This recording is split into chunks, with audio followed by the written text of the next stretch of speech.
मेरा नाम शिवम मिश्रा है और आज हम आर्गुमेंट के स्टेज पे, जैसे जब कोई एडवोकेट अपने केस फाइनल आर्गुमेंट करता है तो ढेर सारे जजमेंट्स, ढेर सारे रूलिंग, वो कोर्ट में क्या करता है, ढेर सारे अपने अपने फेवर में जो दलीलें देता है वो केस लॉस के माध्यम से देता है और ये देना भी चाहिए। और ज़्यादा क्या, सारे सीनियर्स फाइनल आर्गुमेंट के समय अपने उससे रिलेटेड जो उनके लॉस जो अपेक्स कोर्ट ने पास किया है और जो जो प्रेसिडेंट है उसको वो कोर्ट के सामने ड्यूरिंग आर्गुमेंट प्रोड्यूस करते हैं और ऐसा उनको आर्गुमेंट के समय उनको केस को कोर्ट के सामने ऐसे जजमेंट जो उनके केस के लिए महत्वपूर्ण हो सकते हैं और न्याय निर्णय में उनके फेवर में रिजल्ट आने की पॉसिबिलिटीज रखते हैं, तो डेफिनेटली ड्यूरिंग आर्गुमेंट मेरा ये मानना है कि हर एक वकील को, हर एक एडवोकेट को केस लॉस कोर्ट के सामने जरूर रखना चाहिए। इसकी कोर्ट को भी जजमेंट देने में आसानी होती है और एक सीनियर एडवोकेट या एक अच्छे एडवोकेट और एक कुशल एडवोकेट की ड्यूटी है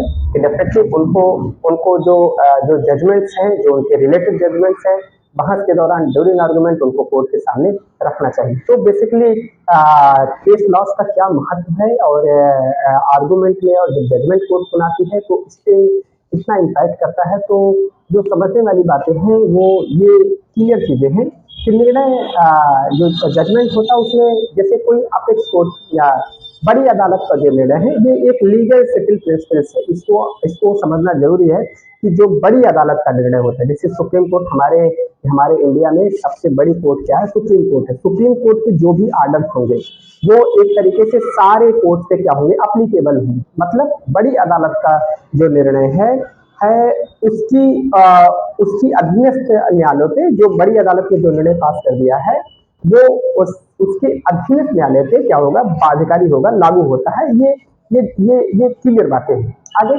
जैसे जो पहले के लिए जो जजमेंट्स होते हैं, जो केस लॉ होते हैं, उनका महत्व क्या है, उसके रूलिंग्स का क्या महत्व है, तो आर्गुमेंट के समय जैसे कि मैंने पहले बताया कि आपको अपने अपने पक्षों के समर्थन के समय ऐसे निर्णय कोर्ट के सामने रखना होता है जिससे कोर्ट को जजमेंट देने में आसानी होती है और आप अपनी बातों को बहुत ही केस लॉ के माध्यम से जब आप रखते हैं तो उससे आपकी बातों को कोर्ट कंसीडर भी करती है और आप अपने पक्ष में एक दलील प्रस्तुत करते हैं और जिससे कि न्याय निर्णय लेने में कोर्ट को आसानी होती है।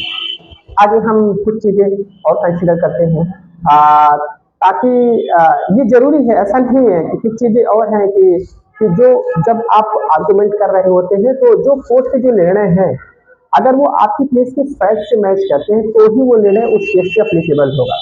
ये बहुत बहुत समझने वाली बात है। इसलिए आपको जब आप फाइनल आर्गुमेंट के समय जब आप केस लॉ प्रोड्यूस कर रहे हैं तो ये जरूरी होना चाहिए कि उस केस के जो फैक्ट्स थे वो आपके केस से फैक्ट से मैच करते हैं, तभी वो अप्लीकेबल होगा, तभी वो आपके केस के लिए रिलेवेंट होगा और आपके केस के लिए यूजफुल होगा, तभी कोर्ट उसको कंसीडर करेगी।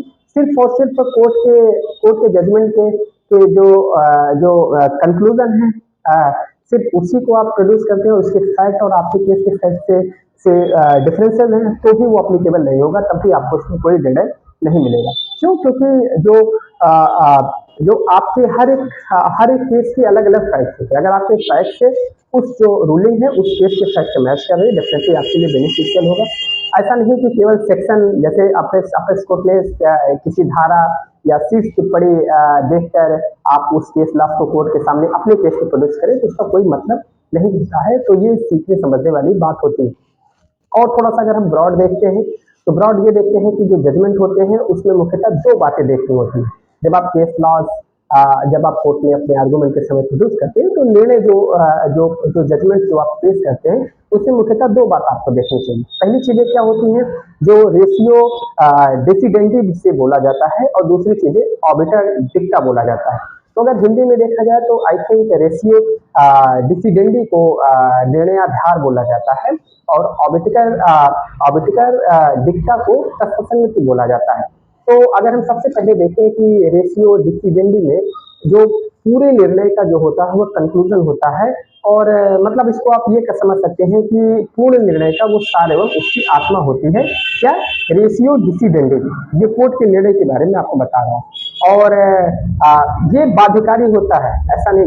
ये जो चीजें होती हैं, जो रेशियो कोर्ट के जजमेंट का जो रेशियो डिसिडेंडी है वो वो अबद्धकारी होता है, उसको मतलब उसको एक्सेप्टेबल करना ही करना होता है।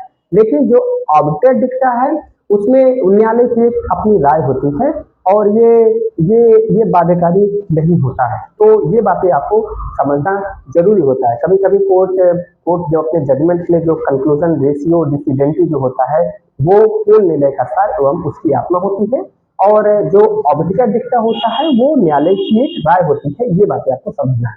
दूसरी चीजें क्या है कि जो जो केस लॉज होते हैं जो पूर्ण निर्णय का अनुपालन अनुपालन के दृष्टि से जैसे सुप्रीम कोर्ट के जो भी जजमेंट होंगे वो सभी अधीनस्थ न्यायालय में क्या होंगे, वो अप्लीकेबल होंगे, वो बाइंडिंग होंगे, सारी कोर्ट को उसको फॉलो करना होता है।